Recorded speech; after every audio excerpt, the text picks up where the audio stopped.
Concept of contract costing. Contract costing is an agreement between two parties to perform a contract. Contract price settle की जाती है जब contractor और कॉन्ट्रैक्टी के बीच में एग्रीमेंट होता है, और कस्टमर को हम यहाँ कॉन्ट्रैक्टी कहते हैं। तो कॉन्ट्रैक्टर और क्या काम करता है, ये arranges all the resources. Sources क्या हो सकते हैं, मटेरियल, लेबर, ओवरहेड से रिलेटेड कोई भी एक्सपेंसेस हैं, वो सारे अरेंजमेंट्स करता है for carrying out the particular work. Contract किस चीज़ के लिए होता है, कॉन्ट्रैक्ट कवर्स वेरियस एक्टिविटीज़। किस चीज़ का हो सकता है, लॉन्ग टर्म ड्यूरेशन है इस कॉन्ट्रैक्ट की, तो कौन कौन से हो सकते हैं, ब्रिजेस का कॉन्ट्रैक्ट हो सकता है, बिल्डिंग्स हो सकती हैं, रोड्स हो सकती हैं, डैम्स हो सकते हैं, बिल्डिंग्स हो सकती हैं, शिप्स का कॉन्ट्रैक्ट हो सकता है। इस तरह के लॉन्ग टर्म कॉन्ट्रैक्ट्स जो हैं ये कॉन्ट्रैक्टर को कॉन्ट्रैक्ट ही देता है, तो इसमें लंबा समय लगता है, तो इसीलिए जो है कॉन्ट्रैक्ट कॉस्टिंग की ज़रूरत पड़ती है। अब अगर हम फीचर्स की बात करें, features of contract costing, number 1 क्या है, it is big in size, long time is taken to complete the contract, huge money is involve, most of the expenses are direct expenses. जो सबसे इम्पॉर्टेंट है वो क्या है, work is done at the site, जो काम है वो साइट पर ही परफॉर्म किया जाता है। एक और ख़ास फीचर है, क्योंकि ये लंबे टर्म के लिए कॉन्ट्रैक्ट होता है, 3 साल 4 साल 5 साल भी लग सकते हैं किसी भी प्रोजेक्ट को कंप्लीट होने के लिए, तो जो कॉन्ट्रैक्टर है वो इतने समय के लिए वेट नहीं कर सकता कि उसकी पेमेंट जब कॉन्ट्रैक्ट कंप्लीट होगा तब उसकी पेमेंट होगी, तो इसलिए इसकी जो पेमेंट होती है वो इंस्टॉलमेंट्स में पे होती है। जितना काम कंप्लीट होगा उस हिसाब से इंस्टॉलमेंट में पेमेंट कॉन्ट्रैक्टर को दे दी जाती है। इंस्टॉलमेंट कितनी पे करनी है ये डिपेंड करता है प्रोग्रेस ऑफ द वर्क पर। नेक्स्ट है कि हमने उनकी पेमेंट करनी कैसे है। डिग्री ऑफ कंप्लीशन डिसाइड करना ज़रूरी है, क्योंकि इससे हमें पता चलेगा कि हमने नोशनल प्रॉफिट का कितना share profit and loss account में ट्रांसफ़र करना है। प्रॉफिट एंड लॉस अकाउंट में ट्रांसफ़र करने का क्या मीनिंग है कि कॉन्ट्रैक्टर को कितना कैश पे करना है फ्रॉम टाइम टू टाइम।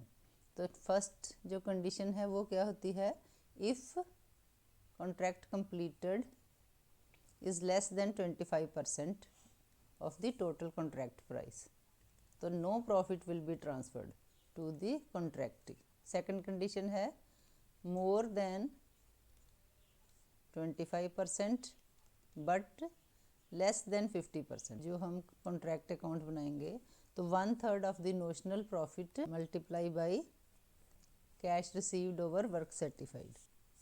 और थर्ड कंडीशन है if more than 50% but less then 90%, तो फिर फार्मूला 2/3 हो जाएगा ऑफ नोशनल प्रॉफिट, यही फार्मूला लगेगा, बस 1/3 की जगह 2/3 हो जाएगा cash received over work set. और फोर्थ कंडीशन क्या है, इफ़ मोर देन 90% काम कंप्लीट, तो इसमें हम जो मोर देन 90% हो तो हम ये लेकर चलते हैं कि इट इज़ ऑलमोस्ट कंप्लीट, तो फिर होगा estimated profit into work certified over contract price.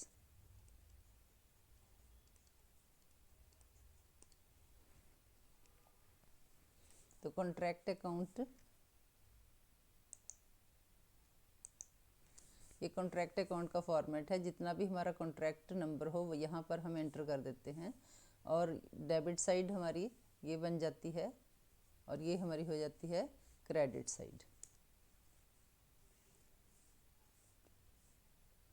Debit side में हम एंटर करते हैं मटेरियल की एंट्री, मटेरियल डायरेक्ट परचेसेस हो सकता है, मटेरियल इशूड फ्रॉम स्टोर हो सकता है, ट्रांसफर्ड फ्रॉम अदर कॉन्ट्रैक्ट्स हो सकता है। वेजेस की हम एंट्री करेंगे, उसके बाद हमारे पास प्लांट होता है, प्लांट की कोई स्पेशल प्लांट हो उसकी एंट्री हम यहाँ कर देते हैं, या डेप्रिसिएशन ऑफ जनरल प्लांट की एंट्री हम यहाँ कर देते हैं। उसके बाद डायरेक्ट एक्सपेंसेस है, सब कॉस्ट ऑफ सब कॉन्ट्रैक्ट, कोई सब कॉन्ट्रैक्ट हो, कोई एक्स्ट्रा वर्क डन उसकी कॉस्ट पड़ी हो, इनडायरेक्ट एक्सपेंस हो या एक्सपेंसेस एक्रूड हो, तो उसकी एंट्री हम डेबिट साइड में डाल देते हैं। क्रेडिट साइड में बाई मटेरियल क्लोजिंग एंट्री होती है, रिटर्न टू सप्लायर, साइट पर अगर कोई मटेरियल बच जाता है उसकी एंट्री होती है। रिटर्न टू स्टोर, हम स्टोर में कोई वापस कर देते हैं उसकी एंट्री करते हैं। ट्रांसफ़र टू अदर कॉन्ट्रैक्ट्स, उसकी एंट्री हो जाती है, या कोई मटेरियल हमने सेल किया या material in hand at the and of the period वो हम एंट्री यहाँ कर देते हैं। ऐसे ही प्लांट की है, अगर प्लांट रिटर्न टू स्टोर, हमने स्टोर में प्लांट वापस किया उसकी एंट्री होगी। ट्रांसफ़र टू अदर कॉन्ट्रैक्ट्स होगी उसकी एंट्री हो जाएगी। अगर कोई प्लांट सेल किया है तो सोल्ड की एंट्री हो जाएगी। प्लांट सोल्ड, अगर प्लांट जो है इन हैंड है तो उसकी एंट्री हो जाएगी। तो प्लांट से रिलेटेड एक मैं आपको बताना चाहती हूँ कि अगर आपने ये जो प्लांट की एंट्री है, अगर आपने प्लांट इन हैंड लिखना है तो यहाँ आपको ओपनिंग स्टॉक ऑफ प्लांट लिखना पड़ेगा। Plant opening balance of plant लिख के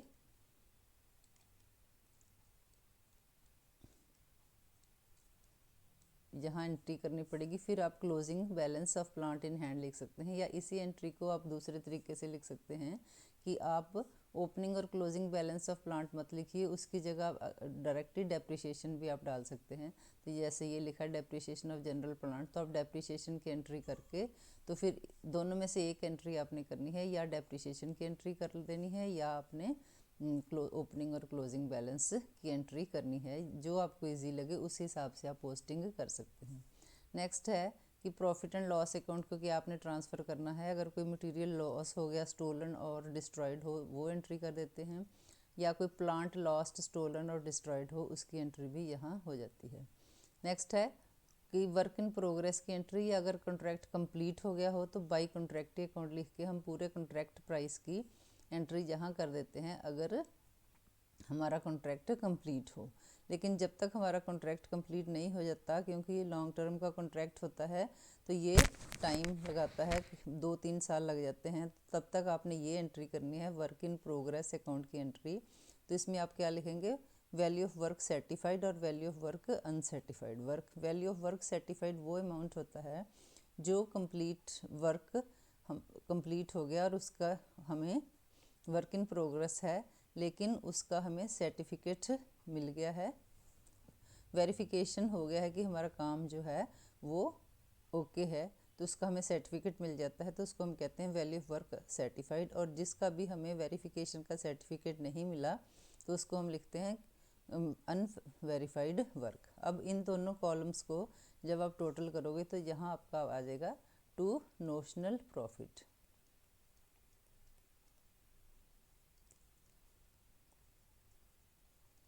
तो नोशनल प्रॉफिट लिख के आपने बैलेंस कर देना है।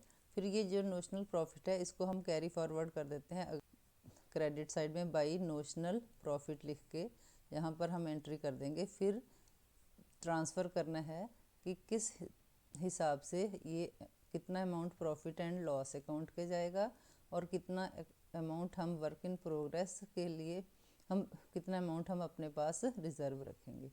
ये जो प्रॉफिट एंड लॉस अकाउंट का अमाउंट जा रहा है ये वो अमाउंट है जो कॉन्ट्रैक्टी को पे किया जाएगा according to the value of work certified या according to the work completed.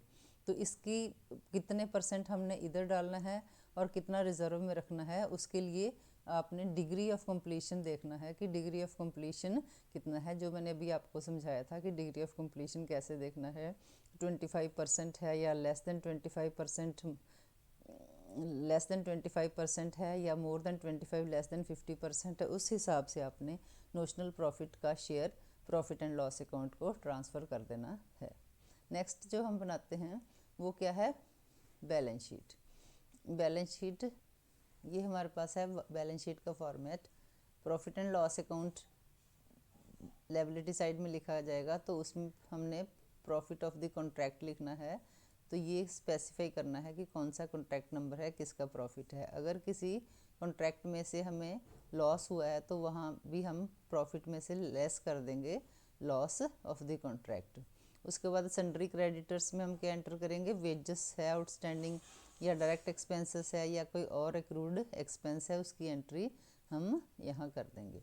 Second asset side में हम वर्क इन प्रोग्रेस शो करेंगे, value of work certified, value of work uncertified, ये दोनों एंट्री कर देंगे। इन दोनों को हम प्लस कर देंगे। उसमें से रिज़र्व फॉर अनरियलाइज्ड प्रॉफिट जो कॉन्ट्रैक्ट अकाउंट में हमने WIP रिज़र्व लिखा होता है वो हम लेस कर देते हैं। और जो अमाउंट हम कॉन्ट्रैक्टी को पे कर चुके हैं, अमाउंट रिसीव्ड फ्रॉम कॉन्ट्रैक्टी, जो अमाउंट हमें कॉन्ट्रैक्टी से रिसीव हुआ है उसको हम लेस करके बाकी अमाउंट हम बैलेंस शीट की एसेट साइड में शो कर देते हैं। अगर हमारे पास कोई क्लोजिंग बैलेंस है प्लांट का या स्टॉक का, क्लोजिंग स्टॉक है, तो उसकी एंट्री भी हम बैलेंस शीट में शो कर देते हैं। तो इस तरह हमारी बैलेंस शीट बन जाती है। तो बैलेंस शीट को हम कभी भी टोटल नहीं करते, क्योंकि ये सिर्फ वर्क इन प्रोग्रेस को बैलेंस शीट में शो करने का तरीका है। या कॉन्ट्रैक्टी अकाउंट हम बनाएंगे तो कॉन्ट्रैक्टी अकाउंट जितने साल हमारा प्रोजेक्ट चलेगा उस तब तक हमें कितना कैश रिसीव हुआ उस हिसाब से हम इसकी एंट्री करते जाएंगे। तो जैसे हमारा ये फर्स्ट ईयर है, तो फर्स्ट ईयर में हम यहाँ एंट्री, जैसे जर्नल एंट्री क्या होती है, जब कॉन्ट्रैक्टर रिसीव करेगा cash account debit to contractee account, तो एंट्री हो जाएगी बाई कैश। तो यहाँ हम अमाउंट कर देंगे, साल के एंड में बैलेंस कर देंगे, इधर आ जाएगा टू बैलेंस CD।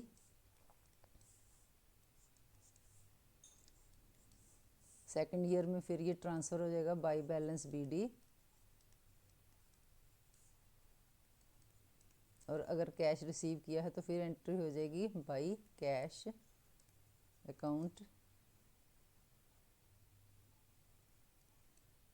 फिर at the end of the year close कर देंगे to balance CD। Third year में एंट्री हो जाएगी बाई बैलेंस BD। और एंड में जितना कैश हम रिसीव करते हैं उसकी एंट्री हो जाएगी।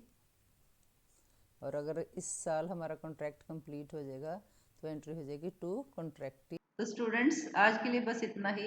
मिलते हैं मेरी नेक्स्ट वीडियो में। अगर आपको मेरा पढ़ाया पसंद आया हो तो आप लाइक, शेयर और सब्सक्राइब कर सकते हैं। Thank you.